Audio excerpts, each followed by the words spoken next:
You're 12 years old when your father first takes you to the scaffold. The crowd is thick, pressing against the wooden barriers like water behind a dam.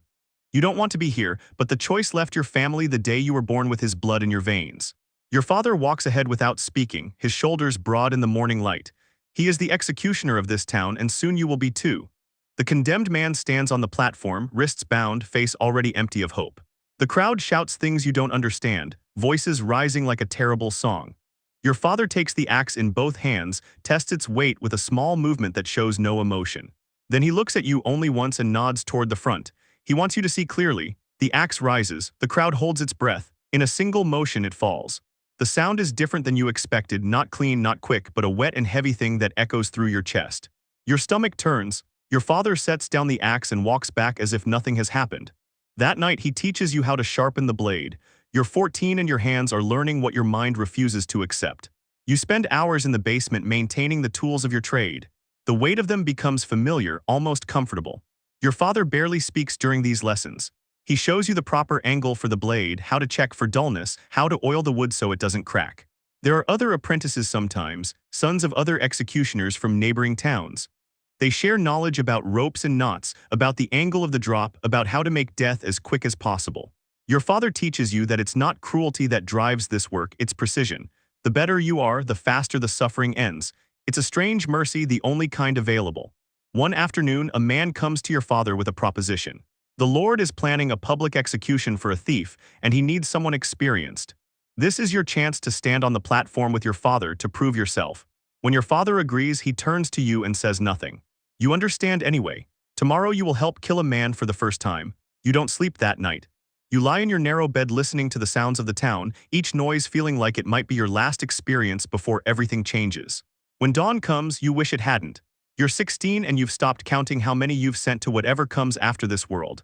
The faces blur together now, which is either mercy or horror. Some go to their death screaming, thrashing against the ropes, begging for forgiveness. Others walk calmly, prayer on their lips as if they've already made peace with what's coming.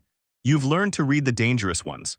The way their eyes dart, the tremor in their hands, the particular quality of fear that makes them unpredictable. A thrashing body is harder to position correctly. A struggling man might move at the wrong moment.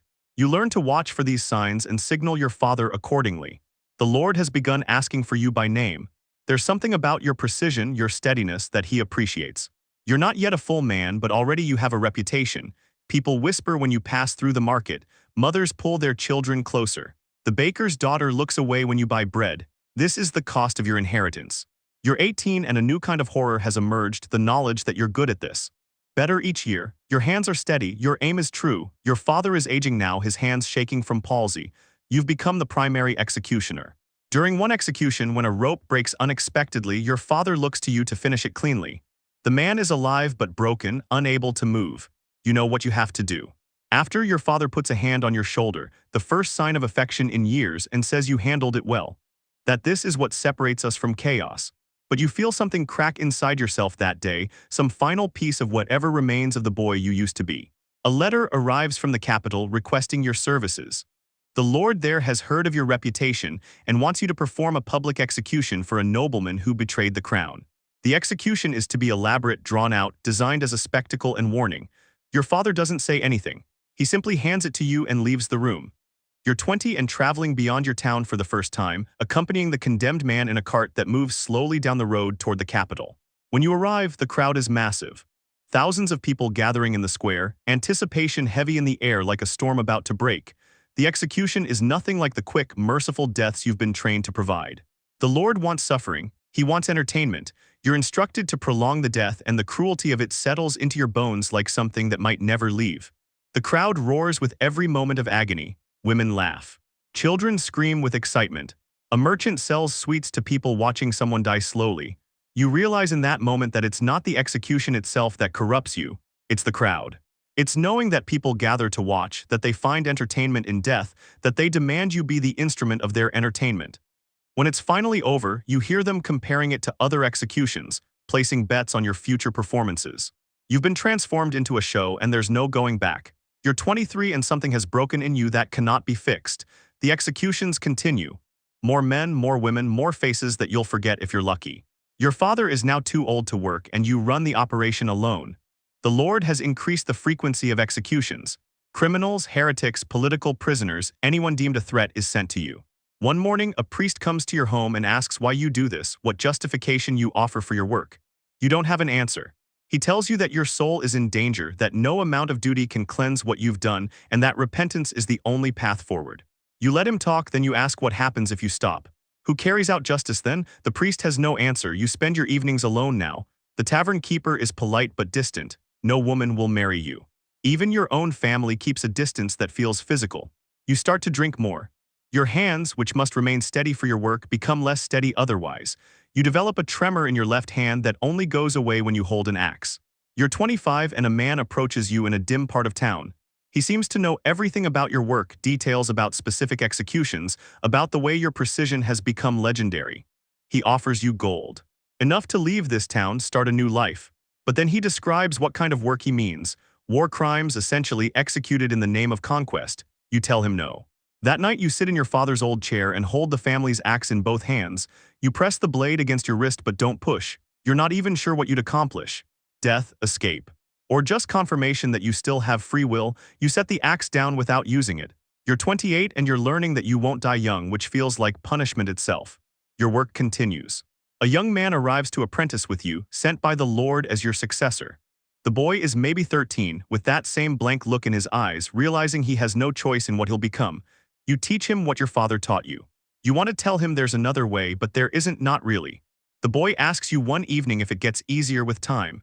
You look at him for a long moment, considering whether to lie, whether mercy exists in falsehood. But you tell him the truth instead. It doesn't get easier, it gets quieter, like a wound that stops bleeding but never truly heals.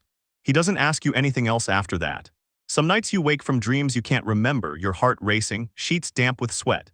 Your father sleeps in the room next door, and you wonder if he has the same dreams, if this is another inheritance he never warned you about. You sit by the window and watch the stars until dawn, counting the hours until you have to pick up the axe again, wondering how many more times you'll have to do this before your body finally gives out. You're 31 and your father dies quietly in his sleep. The town arranges a funeral, though many seem uncomfortable attending. You stand at his grave and realize this is all you two ever really shared, this profession, this burden, this inheritance of darkness. You never told him you loved him, you never thanked him, you never forgave him for bringing you to that first execution. After his funeral, you go to the scaffold and practice with the axe for hours, honing it to an edge that could split a hair. For those hours, you can almost imagine he's there watching, approving. Then the work is done and you're alone again. You're 34 and something has shifted. There's talk of a new system, of justice without execution. The Lord dismisses it as foolish idealism, but you can feel the future coming. Part of you is relieved beyond measure. Part of you is terrified because without this, without the one thing you've been trained for, who are you? A merchant stops you and says an unusual thing. He says he's sorry, not for what you've done, but sorry that you were forced to do it. It's such a small kindness that it breaks something in you. You find an excuse to leave and hurry home, your hands shaking. You're 37 and the new system arrives quietly. A new Lord who believes in rehabilitation. The scaffold is taken down. Your services are no longer required. The town arranges for you to keep the pension, to retire with honor, as if honor is something that can be given or taken by a Lord's decree. You stand in the empty square where the scaffold used to be and feel nothing. No relief. No sadness, just numbness that might be the truest feeling you've experienced in decades. For the first time in your life you have a choice. You can stay or leave, but you know the truth. You'll always be the executioner. You choose to stay anyway, because this is your town and despite everything, it's the only home you've ever known. You spend your final years tending a garden. The vegetables don't know what your hands have done, neither do the flowers. There's a small mercy in that. When you die quietly in your sleep like your father before you, the town buries you with ambivalence. Some remember you as a necessary evil, others try to forget entirely. No one knows if you ever forgave yourself. All they know is that you did what was required of you, and for a while that was enough.